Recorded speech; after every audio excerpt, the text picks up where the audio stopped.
और संभल में मस्जिद के सर्वे के दौरान जिस कदर हिंसा भड़की उसे देखकर हर कोई सन्न रह गया। वहीं अब यह अनुमान लगाया जा रहा है कि यह हिंसा पहले से ही प्री प्लानिंग थी। हिंसा इस कदर भड़की थी कि जामा मस्जिद से शुरू हुआ ये बवाल हिंदू इलाकों तक पहुंच गया और माना जा रहा है कि जामा मस्जिद से 3 किलोमीटर तक के दायरे में बवालियों ने ये प्लानिंग की थी, जहां जामा मस्जिद से सटे उपद्रवियों ने आसपास के इलाकों में भी अराजकता फैलाई।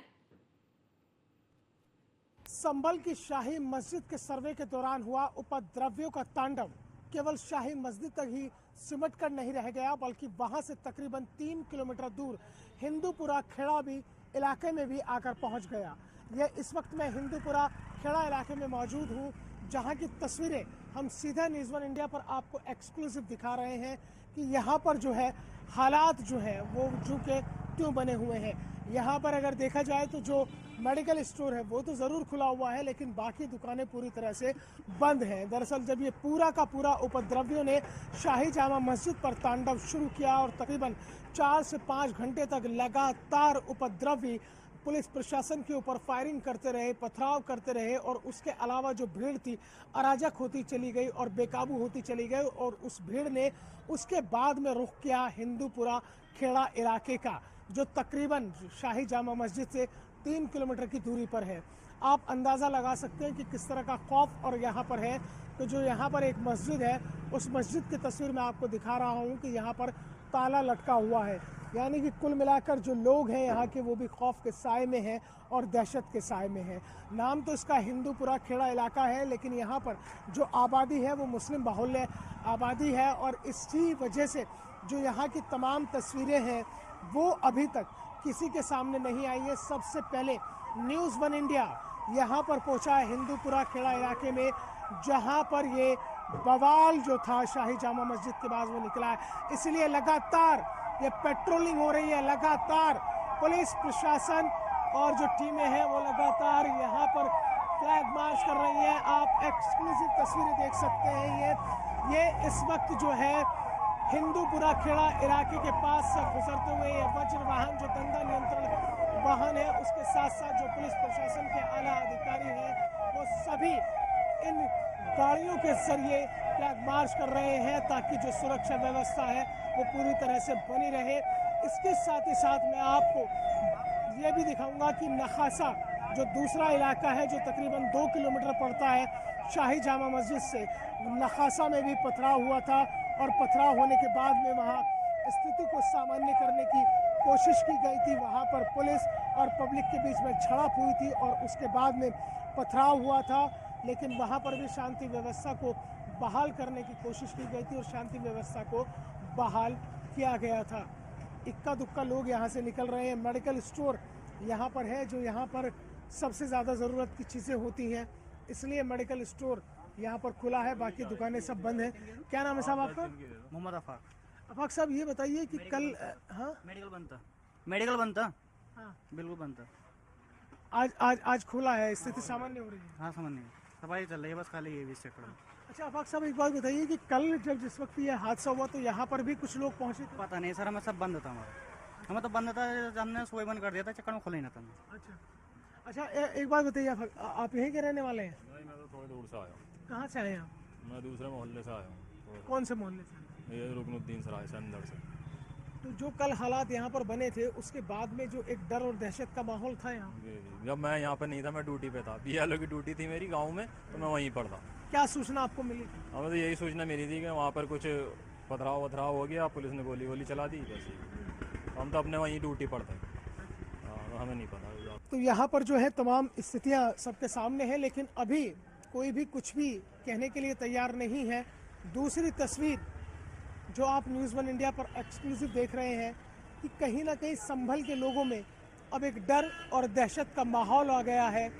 यहाँ पर जो वाहनों की आवाजाही है वो चल रही है और यहाँ पर जो काफ़ी संख्या में मैं लोग देख रहा हूँ, लगातार सुबह से ये तस्वीर बन रही है कि लोग जो है यहाँ से अपना अपना जो सामान पैक करके यहाँ से निकल रहे हैं। ये आप तस्वीर देख रहे हैं कि यहाँ से लोगों का जो जाने का सिलसिला है वो लगातार शुरू हो रहा है। हालांकि पुलिस प्रशासन ने लगातार ये अपील की है, शांति व्यवस्था बनाए रखने की अपील की है और तमाम ये कहा है कि हालात सामान्य है पूरे तरीके से, लेकिन उसके बावजूद ये तस्वीरें जो हैं बड़ी अलग दिखाई देती हैं कि यहाँ पर जो मुस्लिम महिलाएं हैं वो अपना सामान वामान सब इकट्ठा करके यहाँ से कहीं दूसरी जगह के लिए शायद निकल रहे हैं। शायद कहीं ना कहीं एक डर की स्थिति बनी हुई है और कहीं ना कहीं एक कहानी जो है निकल के सामने आ रही है। क्या नाम है साहब आपका? मोहम्मद आलम। कहाँ जा रहे हैं आप? हम दिल्ली लोंडे की दवाई लेने जा रहे हैं, हम यहीं पे रहते हैं। अच्छा, तो कल जो हालात हुए उसके बाद में तो कोई स्थिति नहीं बदली? ना ना ना कोई मसला ना है, सब कुछ ठीक है, कोई टेंशन की बात ना है। अगर तो ऐसा कोई मसला ना है कि लड़ाई का या किसी बात का कोई ऐसा होना, सब स्थिति नॉर्मल है, सब सही है वहाँ। आप कहाँ जा रहे हैं? मैं दिल्ली पे ढालने आया हूँ, मेरा जा रही भाभी, हाँ उधर खड़ी हुई जा रही है। सब लोग दिल्ली निकल रहे हैं। ये रिश्तेदारी में आए थे क्या?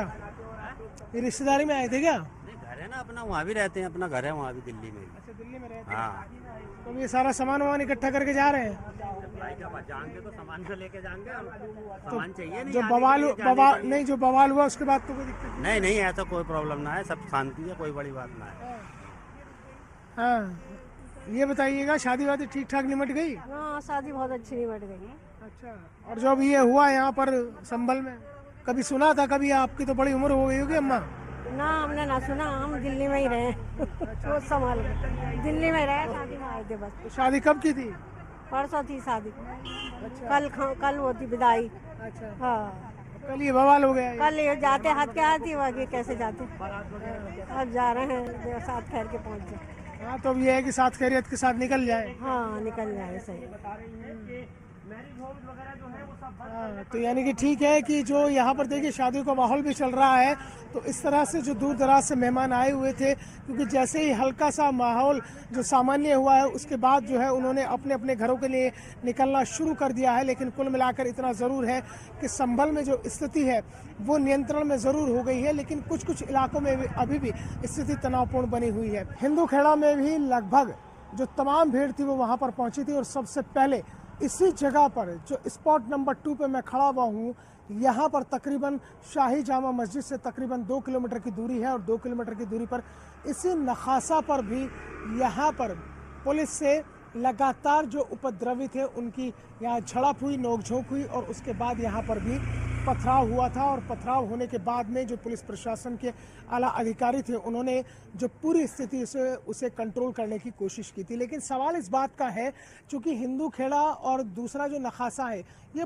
दोनों ही इलाके मुस्लिम बाहुल्य इलाके हैं। आखिरकार जब ये मुस्लिम बाहुल्य इलाके हैं तो यहाँ पर बवाल करने की ज़रूरत क्या थी? आखिरकार यहाँ बवाली कौन पहुँचे थे और उपद्रवियों ने क्यों मुस्लिम बाहुल्य इलाकों को ही अपना टारगेट किया था? क्या इसके पीछे एक ऐसी सुनियोजित साजिश थी ताकि जो मुस्लिम्स के युवक हैं उनको टारगेट किया जा सके, उनके ब्रेन को वॉश किया जा सके और इसलिए यहाँ पर भारी तादाद में भीड़ पहुंची थी और उसने यहाँ कर खूब बवाल किया था? तो कुल मिलाकर सवाल कई खड़े हुए। जामा मस्जिद के इस विवाद की आग की आंच जो थी वो नखासा और हिंदू खेड़ा तक कैसे पहुंच गई? क्या इसके पीछे कोई बड़ा एक एजेंसी काम कर रही थी या इसके पीछे कोई एक बड़ी कम्युनिटी काम कर रही थी कि जिसने सोशल मीडिया के जरिए, तो फिर ये नखासा और हिंदू खेड़ा भी इस तरह से प्रभावित नहीं होता है। सूत्रों के मुताबिक बड़ी खबर इस वक्त की ये है कि लगातार जो उपद्रवी थे जिनकी संख्या 2 से 3 हज़ार के आसपास